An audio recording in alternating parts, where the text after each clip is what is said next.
Olympics లో భారత రెజ్లర్లు అదరగొడుతున్నారు. Vinesh Phogat semi-final చేరింది. ఉక్రెయిన్ రెజ్లర్ పై 7-5 తేడాతో గెలుపొందింది.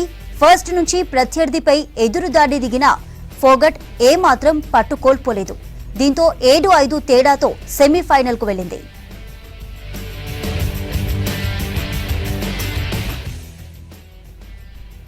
ప్యారిస్ ఒలింపిక్స్ లో జావెలిన్ త్రోలో ఫైనల్ కు దూసుకువెళ్లారు భారత player Neeraj Chopra. Defending champion గా బరిలోకి దిగిన నీరజ్ క్వాలిఫికేషన్ రౌండ్ లో అంచనాలకు తగ్గట్లుగానే రాణించారు. మొదటి ప్రయత్నంలోనే 89.34 మీటర్ల దూరం జావెలిన్ విసిరి ఫైనల్ బెర్త్ ఫిక్స్ చేసుకున్నాడు. మరో భారత జావెలిన్ త్రో ప్లేయర్ కిషోర్ జెనాకు నిరాశ ఎదురైంది.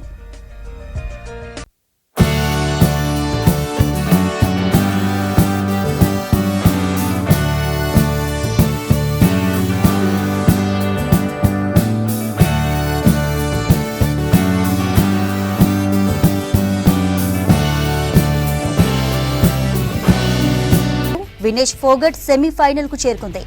ఉక్రెయిన్ రెజ్లర్ పై 7-5 తేడాతో గెలుపొందింది.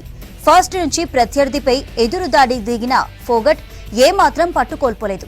దీంతో 7-5 తేడాతో సెమీఫైనల్ కు వెళ్లింది.